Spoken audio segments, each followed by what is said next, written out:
गुर प्यारी साध संगत जी, राधा स्वामी। हृदय के सवाल भाग 2। सत्संग के वचन। हृदय तुलसी साहिब का शिष्य था। तुलसी साहिब उसके सवालों का जवाब देते हैं। हृदय का सवाल था कि जो जीव बगैर सतगुरु के हैं, उनके साथ काल क्या करता है। तुलसी साहिब जवाब देते हैं कि आदि में क्या था, रूह कौन है, काल कौन है। काल रूहों को बनाने वाला नहीं, बल्कि उसे चलाने वाला गवर्नर है। रूह न ब्रह्म की अंश है, न पार ब्रह्म की, बल्कि वह सत्पुरुष की अंश है। तुलसी साहिब कहते हैं, हे हृदय, तुझे समझाता हूँ कि रूह का और मालिक का क्या रिश्ता है, या जीवात्मा का वाहिगुरु से क्या ताल्लुक है। मालिक कौन है, जीव कौन है, यह रूह कहाँ से आई है। त्रिलोकी के पार चौथा महल सचखंड सतनाम सारे खंडों ब्रह्मांडों का, सारी सृष्टि के जीवों का और ब्रह्मांड का स्वामी है।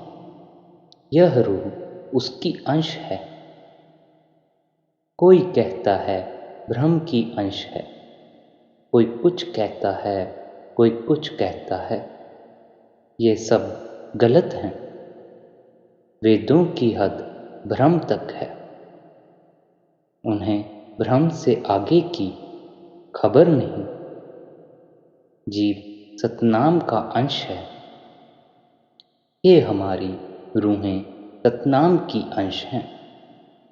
लेकिन जब काल भगवान के देश में आ गई, तो उसने 5 तत्व का कोट पहना दिया। 5 तत्व के शरीर का पिंजरा बना दिया। रूह को इस पिंजरे में कैद कर दिया। साथ में मन को चौकीदार लगा दिया। मन उधर मालिक की तरफ ख्याल ही करने नहीं देता। संत इसको जबरदस्ती ले जाना चाहें तो ले जाएं, वरना मन संतों की शिक्षा की तरफ ख्याल ही नहीं करने देता। रूह शुरू में मकामे हक यानी सचखंड से उतरकर ब्रह्म देश में आ गई। मन त्रिलोकी यानी दुनिया का खुदा है। जब रूह मकामे हक से नीचे आई, पहले भंवर गुफा का देश आया।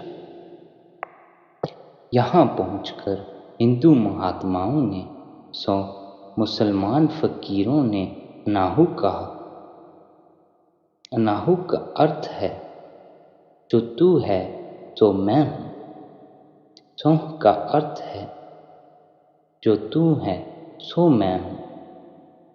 जब रूह भंवर गुफा पहुँचती है, तो उसे सतलोक के मालिक के दर्शन होते हैं। जिस प्रकार बूंद समुद्र को देखकर कहती है कि मैं समुद्र की अंश हूँ, वह समुद्र है, मैं बूंद हूँ। इसी प्रकार रूह उस मालिक को देखकर कहती है कि मैं आत्मा हूँ और वह मेरा परमात्मा है। मौलाना रूम ने मसनवी के शुरू में बिस्मिल्लाह नहीं लिखी, बल्कि भंवर गुफा के देश से शुरू की थी।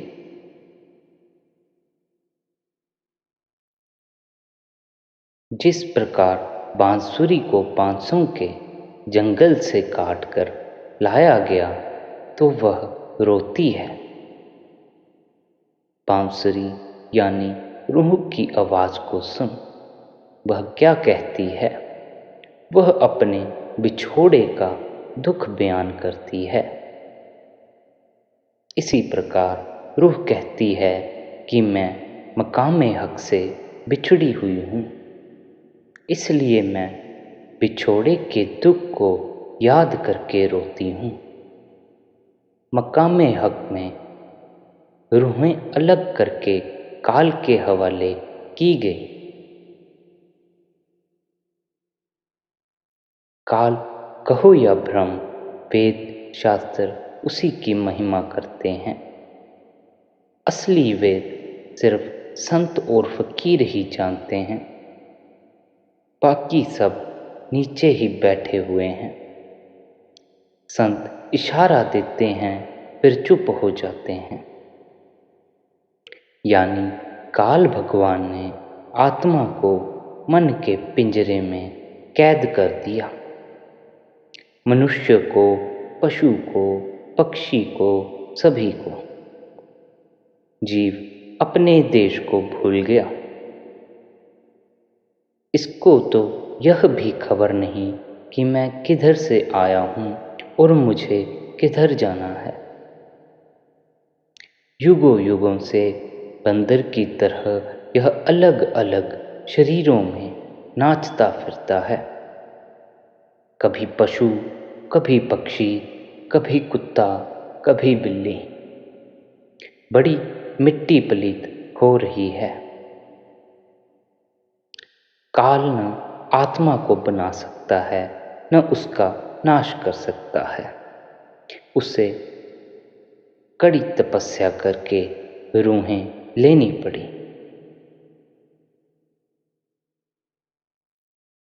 काल भगवान ने 70 चौकड़ी युग एक बार और 64 चौकड़ी युग दूसरी बार एक टांग पर खड़े होकर भक्ति की और सतनाम से रूहें मांगी। साथ ही बुद्धि इसमें डाल दी जो पिंड की प्रधान है, और जीवात्मा को पिंड में डाल दिया। पुण्य और पाप की सारी दुनिया बनी हुई है। सारा संसार कर्मों के जाल में बंध गया। ऋषियों ने वेद बनाए। सारे संसार को सुनाकर ऐसा कर दिया कि कभी मुड़कर कोई जाए ही नहीं। संत इस जाल का भेद खोलते हैं। दुनिया उन्हें तकलीफ देती है, उनके खिलाफ हो जाती है, फिर कोई क्या करे। वाल्मीकि ने मेहनत की, पर्दा खोला और अंदर गए। जो ब्रह्म का वेद था बाहर जाहिर किया। रामचंद्र जी के जन्म से 10,000 साल पहले रामायण बना दी।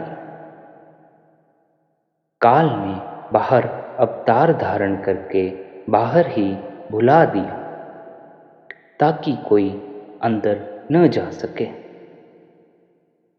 संत तो दया करते हैं, सबको ले जाना चाहते हैं, परंतु फिर काल सुनने ही नहीं देता। अंदर जाकर देखो, वह हर एक जीव के लिए झगड़ता है। पिता तो पुत्र को हीरे जवाहरात देना चाहता है, लेकिन पुत्र कौड़ियाँ मांगता है। वेदों, शास्त्रों, पुराणों ने कर्म बनाकर जाल रच दिया। सारे जीव इस जाल में फंस गए। यानी काल ने 84 लाख किस्म की योनियां बना दी। ये 84 लाख के पिंजरे बना दिए और इन रूहों को उनमें बंद कर दिया।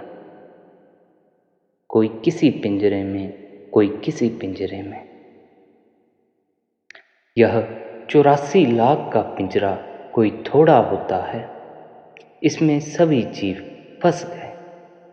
बड़ा जबरदस्त जाल फैला दिया, जिसमें ऋषि मुनि, अवतार, पैगंबर, देवी देवता फंसे पड़े हैं।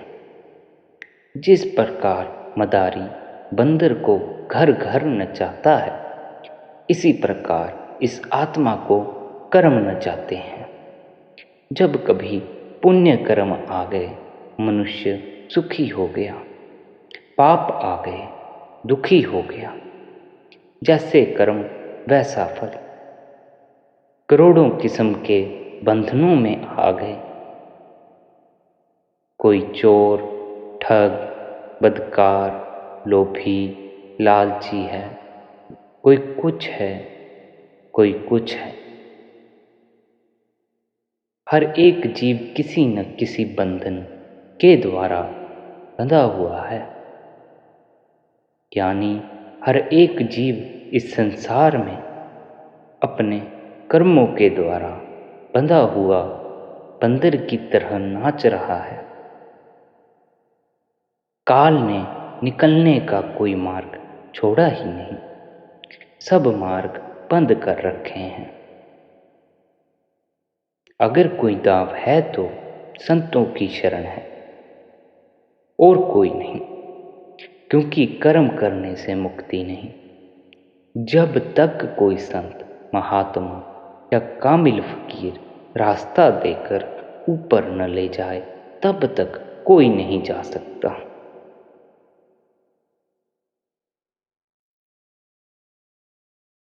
अगर अच्छे कर्म किए तो स्वर्गों में चला गया, फिर लौट कर आया, भोगों को भोग कर मनुष्य जन्म मिला। फिर खोटे कर्म किए तो नरकों में चला गया। मतलब यह कि काल इस जाल में से बाहर निकलने नहीं देता। काल अपने भक्तों को वैकुंठ, स्वर्ग और मुक्ति भी प्रदान करता है। काल की मुक्ति कल्प प्रयत्न है। 1000 चौकड़ी युग बीतने पर एक कल्प होता है। 1000 चौकड़ी युग तक ब्रह्म की मुक्ति है, फिर फना है और मुड़कर आना पड़ेगा। सच्ची मुक्ति और सदा के लिए मुक्ति काल के पास नहीं, वह मुक्ति संतों के पास है। जैसे कि एक अच्छा सा लैंप हो, उस पर 10-20 मोटे टाट के पर्दे चढ़ा दिए जाएं, जिस कमरे में भी उसे ले जाओगे वह रोशनी नहीं देगा। यदि धीरे धीरे पर्दे उतारते जाओ तो रोशनी होती जाएगी। इसी तरह आत्मा सत्पुरुष की अंश है, मगर यहाँ पर यह कैद है। पार ब्रह्म में इसकी रोशनी 12 सूरज की है और सतलोक में 16 सूरज की। इसके ऊपर पहले स्थूल शरीर है, उसके अंदर सूक्ष्म और फिर कारण, मन, माया, बुद्धि, 25 प्रकृतियां, 3 गुण हैं। अब मन और बुद्धि 2 प्रबल ताकतें हैं और ये आत्मा को घेरे बैठे हैं। मन आशा उत्पन्न करता है, बुद्धि उसके अधीन है। किसी ने स्वर्ग की इच्छा की, किसी ने शराब की, किसी ने और भोगों की। मन बुद्धि इच्छाएं पैदा करते हैं, रूह इनके वश में है। जैसे जैसे कर्म मन और बुद्धि इससे करवाते हैं, वैसे वैसे फल यह भोगता चला जाता है। अब तुलसी साहिब कहते हैं कि हे हृदय, कर्मों का जाल बड़ा जबरदस्त है।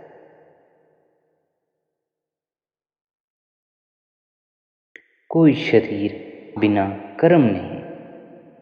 सूरज, चंद्रमा, तारे, धरती सब कर्मों के अधीन हैं। इसी तरह कीड़े, पतंगे, पशु, पक्षी, मनुष्य आदि भी सब कर्मों के अधीन हैं। काया के बिना कर्म नहीं, कर्म के बिना काया नहीं। कर्म होता है तो काया बनती है, काया हो तो कर्म होता है। कुछ मजहब जन्म मरण कर्म वगैरह को नहीं मानते, मगर जो कामिल फकीर हुए वे मानते हैं। शरीयत में लोग लाज है, शरीयत अंधी है। रूहानियत के मार्ग की 4 मंजिलें हैं, शरीयत, तरीकत, मार्फत और हकीकत। शरीयत यानी कर्मकांड पहली मंजिल है और फकीरों की मंजिल है चौथी।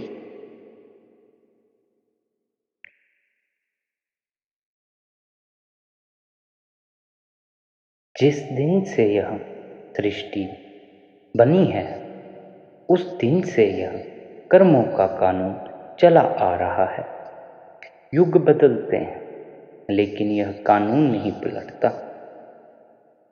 कर्मों का भूत सारे संसार के जीवों को लगा हुआ है। ऐसी कोई जगह नहीं जहां की कर्म ना हो। चींटियों, पतंगों आदि से लेकर ब्रह्मांड तक कुल रचना जितनी है सब कर्मों के वश में है। कृष्ण भगवान उद्धव से कहते हैं कि हे उद्धव, यह जो कीड़ा जा रहा है यह कई बार ब्रह्मा और इंद्र बन चुका है।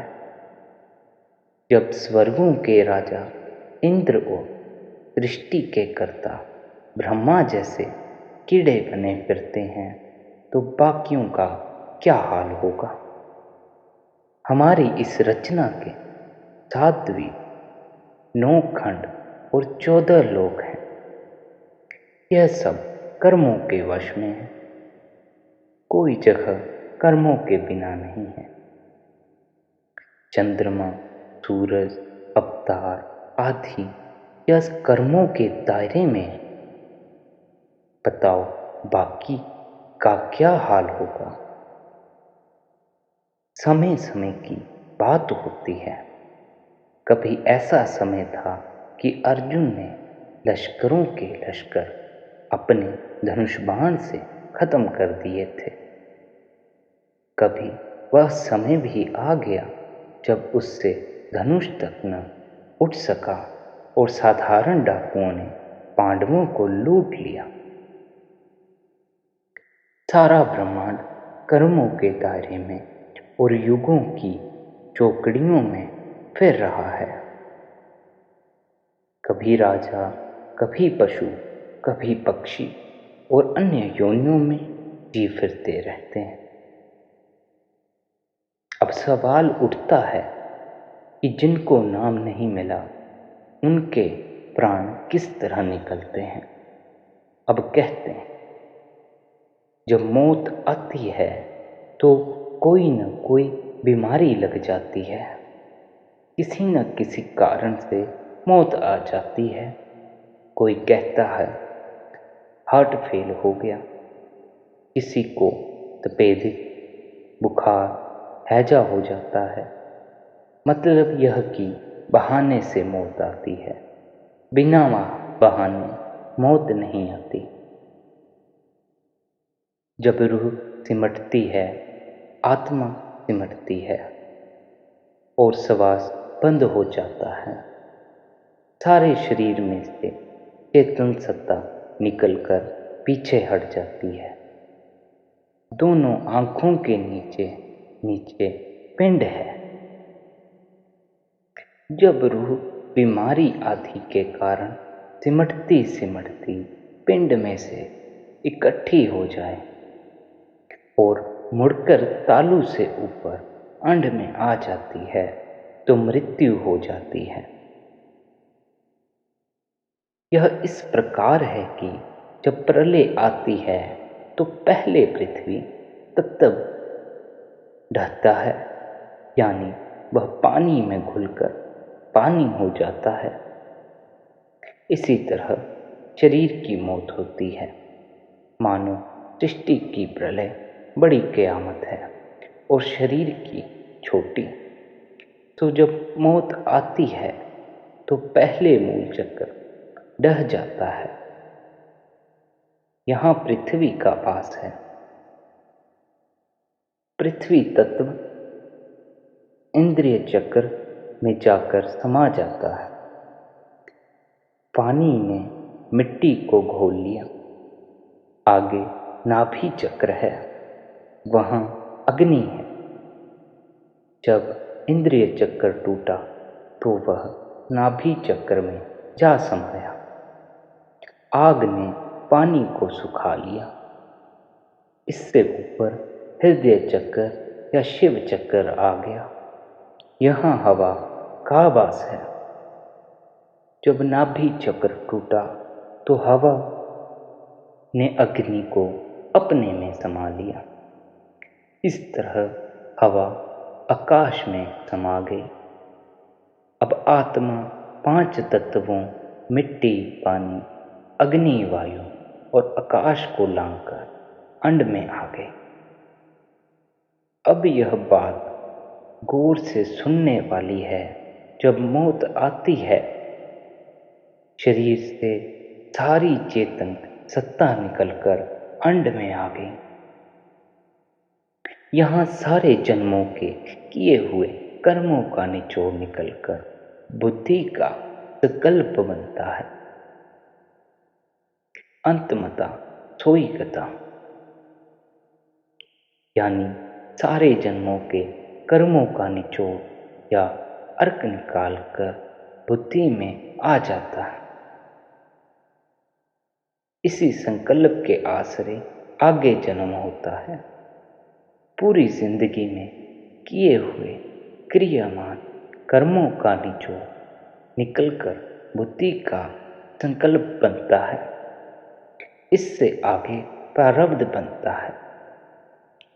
सारी उम्र विषय विकारों की मैली बुद्धि भोगों की आशिक ही रही। जब मौत आई, वे ही विचार संकल्प बनकर सामने आ गए। सिवाय नाम के सारा ब्रह्मांड मैल से भरा हुआ है। मैली बुद्धि, मैले ही कर्म, बिल्ली को चूहों के सपने, किसी को किसी चीज के, किसी को किसी और चीज के। सारा जहान मैला है। बुद्धि ने सारी उम्र मैल खाई, मैल कमाई, मैल ही साथ गई। जाए तो जाए कहाँ, काल ने कोई राह नहीं छोड़ी। अब कहते हैं अफसोस, सारी उम्र मैले कर्म किए, कर्मों के मुताबिक आशा बनी। मन और बुद्धि ने इसको कर्मों के जाल में फंसाकर निकम्मा कर दिया। आत्मा तो सतनाम की अंश थी, सचखंड से आई थी, आकर काल के जाल में फंस गई। अब दम निकलने को है। अंदर काल आवाज दे रहा है कि इस ओर रास्ता है, मेरी तरफ आ। सतगुरु मिला नहीं, सतगुरु को आना नहीं है। अब काल ही काल है। आवाज आती है, इधर राह है, इधर को आओ। जब 9 द्वार छोड़कर पिंड में से प्राण निकलते हैं, तब यह हालत होती है। यह जीव आत्मा आशा के अधीन वासा प्राप्त करती है। यह हिसाब तो कर्म और बुद्धि के अनुसार है। अब जो काल का पसारा है, वह भी सुन लो। दाहिनी ओर सतगुरु ओर, बाईं ओर काल है। काल अष्टदल का बल से बाईं तरफ बैठा हुआ है। सतगुरु मिला नहीं, नाम मिला नहीं।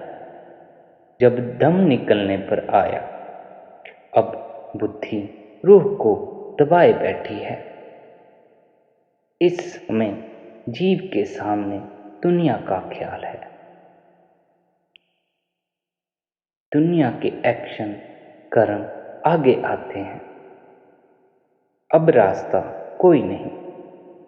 ऊपर से आवाज आ रही है, इधर एकदम रूह काल के मुख में। और कोई रास्ता नहीं। सहारा देने वाला गुरु है। गुरु के साथ प्यार नहीं। गुरु मिला नहीं। अब किसका सहारा हो। जब काल दाढ़ में दबाता है तो आंखों से पानी निकलता है, पखाना निकलता है। अब इस वक्त यह मुड़कर अपनी हालत का बयान नहीं कर सकता। जितनी इंद्रियां हैं सब बेकार हो गई हैं। इस दुख से बचने के लिए भजन किया जाता है। जब मन बुद्धि जबरदस्त हो गए तो सतगुरु की शरण क्या करें। संत इसीलिए भजन सुमिरन करवाते हैं ताकि मौत के वक्त वही संकल्प हो। इस दुख से बचने के लिए सतगुरु की शरण ली जाती है। जिक्र है, एक कुम्हार कुछ गधे ले जा रहा था। गधों को हाँकते हुए कहता जाता, चल बीबी, चल बहन, चल बेटी। किसी मुसाफिर ने सुना और पूछा, यह क्या लादा हुआ है और यह क्या कहे जा रहे हो। तो उसने जवाब दिया कि मुझे बादशाह के महल में रेत फेंकने जाना है। वहाँ कहीं ऐसा ना हो कि मेरे मुंह से कोई गाली निकल जाए, इसलिए मैं अभ्यास कर रहा हूँ। अब दिखता